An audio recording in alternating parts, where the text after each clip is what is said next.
Hi friend, welcome back to my YouTube channel. तो आज हम इस वीडियो में बात करेंगे एंडोप्लाज्मिक रेटिकुलम की। तो ये एंडोप्लाज्मिक रेटिकुलम क्या होता है? तो प्रीवियस वीडियो में हम देख चुके हैं कि सेल्स होती है, जो हमारी सेल क्या है, स्मॉलेस्ट स्ट्रक्चरल फंक्शनल यूनिट होती है हमारी बॉडी का, जिससे हमारी बॉडी बनी होती है। उसी सेल्स में साइटोप्लाज्म प्रेजेंट होता है एंड साइटोप्लाज्म में प्रेजेंट होते हैं कुछ ऑर्गेनेल्स।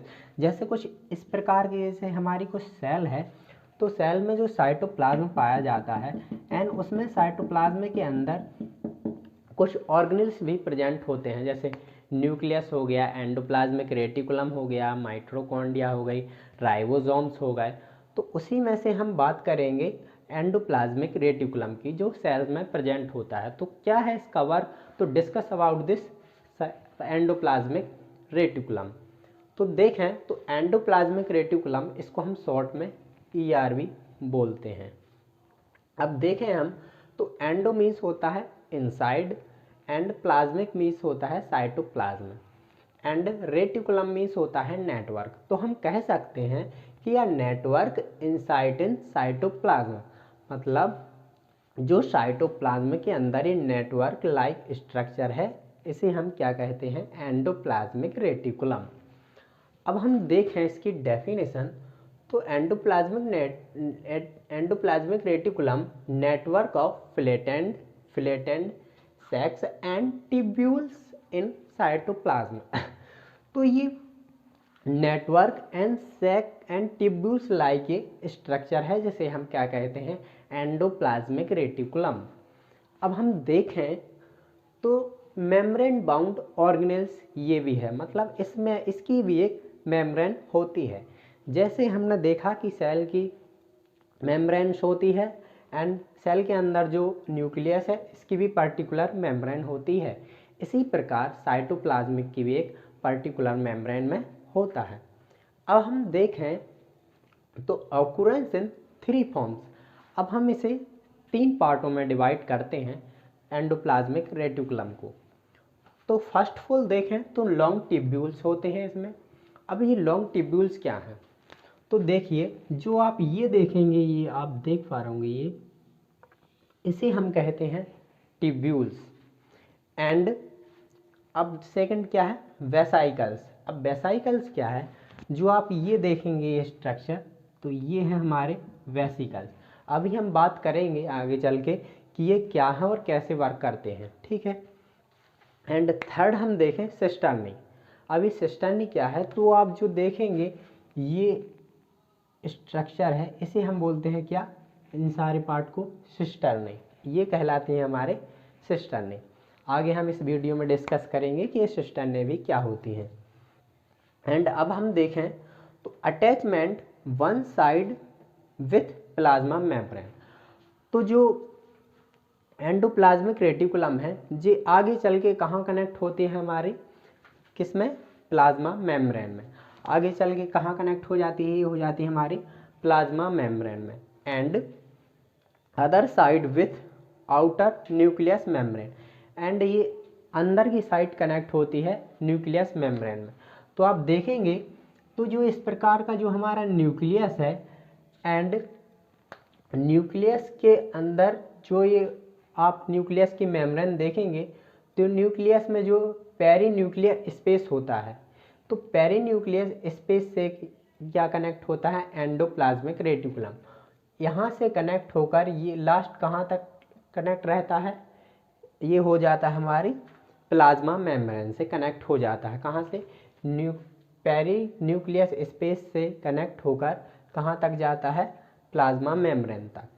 तो आगे देखते हैं हम एंडोप्लाज्मिक रेटिकुलम। अब हम देखते हैं कि एंडोप्लाज्मिक रेटिकुलम को 2 पार्टों में डिवाइड किया गया है। वो कौन कौन से? Rough endoplasmic reticulum and smooth endoplasmic reticulum. Rough endoplasmic reticulum and smooth endoplasmic reticulum. तो चलिए डिस्कस करते हैं कि ये क्या है। तो देखें तो rough endoplasmic reticulum is the one two which the granules ribosome is attach. जो आप ये ग्रेन्यूल्स नेटवर्क टाइप देख रहे हैं, इसके ऊपर क्या अटैच है? राइबोसोम्स, मतलब अटैच टू राइबोसोम, इस पर अटैच होते हैं राइबोसोम। इसलिए हम इसे क्या कहते हैं, रफ एंडोप्लाज्मिक रेटिकुलम। एंड जिस पर राइबोसोम्स अटैच नहीं होते इसे हम कहते हैं स्मूथ एंडोप्लाज्मिक रेटिकुलम। देखिए इस पर मतलब राइबोसोम्स अटैच नहीं है। अब हम इसे पर्टिकुलरली देखें तो important in synthesis, packaging and secretion of protein. अभी क्या है, अभी आपको समझ में नहीं आएगा, चलिए हम इस डायग्राम की मदद से समझते हैं। तो जो हमारा न्यूक्लियस है, तो न्यूक्लियस की मेम्ब्रेन से अटैच होता है हमारा क्या, endoplasmic reticulum. And endoplasmic reticulum यहाँ से अटैच होकर पेरीन्यूक्लियर स्पेस से कहाँ तक हो सकता है, ये हो सकता है मेम्ब्रेन तक। एंड अब इसके ऊपर है राइबोसोम्स अटैच। तो देखिए जो न्यूक्लियस है इसमें क्या होता है, mRNA, मतलब मैसेंजर आरएनए। अब मैसेंजर आरएनए जब पेरीन्यूक्लियस स्पेस से चलकर कहाँ आएगा, हमारे इसमें आएगा एंडोप्लाज्मिक रेटिकुलम में। और किस में आएगा, ये रफ एंडोप्लाज्मिक रेटिकुलम में आएगा।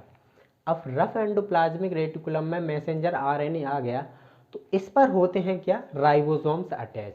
अब ये राइबोसोम्स अटैच होते हैं एंड मैसेंजर आरएनए जब यहाँ आएगा तो इनका क्या काम होगा, चलिए अब इस लाइन से हम समझते हैं। Important in synthesis, packaging and secretion of protein. अब ये दोनों मिलकर क्या करते हैं, प्रोटीन का सिंथेसिस करते हैं, प्रोटीन बनाते हैं एंड प्रोटीन की पैकेजिंग करते हैं। ठीक है, अब इन्होंने पैकेजिंग कर ली, तो ये प्रोटीन जब पैकेजिंग होगी तो ये निकल कर किस में आएगी, वेसिकल्स के रूप में। आप ये ऐसे देखेंगे तो ये हो जाती है वेसिकल्स। अब ये एंडोप्लाज्मिक रेटिकुलम से ऐसे अलग हो जाती है, ऐसे ये अलग हो गई, क्या है ये वेसिकल्स। अब इन वेसिकल्स में क्या प्रेजेंट है, प्रोटीन। अब ये वेसिकल्स में जो प्रोटीन प्रेजेंट है, ये वेसिकल्स कहाँ जाते हैं, अब इसमें होता है क्या, प्रोटीन। अब देखिए जो प्रोटीन इसमें प्रेजेंट है, जो इसमें प्रोटीन प्रेजेंट है किसमें, हमारे वेसिकल्स में। अब ये जाएगा कहाँ, गोल्जी अपरेटर्स। अब गोल्जी अपरेटर्स का क्या काम है, तो जो ये वेसिकल्स है जिसमें प्रोटीन प्रेजेंट है, ये गोल्जी अपरेटर्स ले लेता है। मतलब ये वेसिकल्स कहाँ पहुँचते हैं, गोल्जी अपरेटर्स के पास। अब गोल्जी अपरेटर्स का क्या काम होता है, गोल्जी अपरेटर्स एक प्रकार से काम करता है पोस्टमैन के जरिए। जैसे कि पोस्टमैन एक पर्टिकुलर एरिया तक जहां हमें अपना पोस्ट मतलब लेटर भेजना होता है उसे पहुंचा देता है, इस और उसे मॉडिफाई करके जहां एड्रेस में एड्रेस को देख करके वो वहां पहुंचा देता है। वैसे ही काम होता है किसका, गोल्जी ऑपरेटर्स का। अब जो वेसिकल्स हैं वो आते हैं गोल्जी ऑपरेटर्स में, और गोल्जी ऑपरेटर्स क्या करता है, उन पैकेजिंग जो प्रोटीन्स आए हैं उनका सिंथेसिस करके मतलब अच्छे से देख के, और वही गोल्जी ऑपरेटर्स वहाँ पहुँचाता है जहाँ पर प्रोटीन्स की नीड है। जहाँ सेल्स में प्रोटीन्स की नीड होती है, गोल्जी ऑपरेटर्स प्रोटीन मतलब इन वेसिकल्स को वहाँ पर्टिकुलरली तरीके से पहुँचा देता है। जैसे पोस्टमैन किसी लेटर को जहाँ जाना होता है वहाँ पर पहुँचा देता है, कुछ इसी प्रकार का गोल्जी ऑपरेटर्स भी वर्क करता है। तो हम आगे की वीडियो में देखेंगे कि गोल्जी ऑपरेटर्स का क्या काम है। चलिए देखते हैं, कंपोज्ड ऑफ सिस्टर्नी। अब ये जो डायग्राम में ये जो देख पा रहे होंगे इसे ही हम बोलते हैं cisternae. And abundantly found in liver cells and pancreas cells.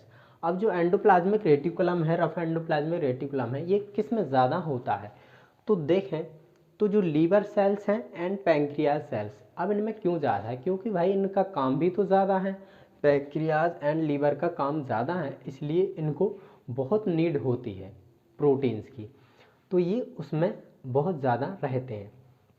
अब बात कर लेते हैं हम थोड़ी सी स्मूथ एंडोप्लाज्मिक रेटिकुलम की। तो स्मूथ एंडोप्लाज्मिक रेटिकुलम्स क्या होते हैं, क्योंकि इन पर राइबोसोम्स अटैच नहीं होते और कभी कभार इसमें भी प्रोटीन पहुंच जाते हैं, तो ये भी वेसिकल्स बनाकर बाहर आ जाते हैं ये।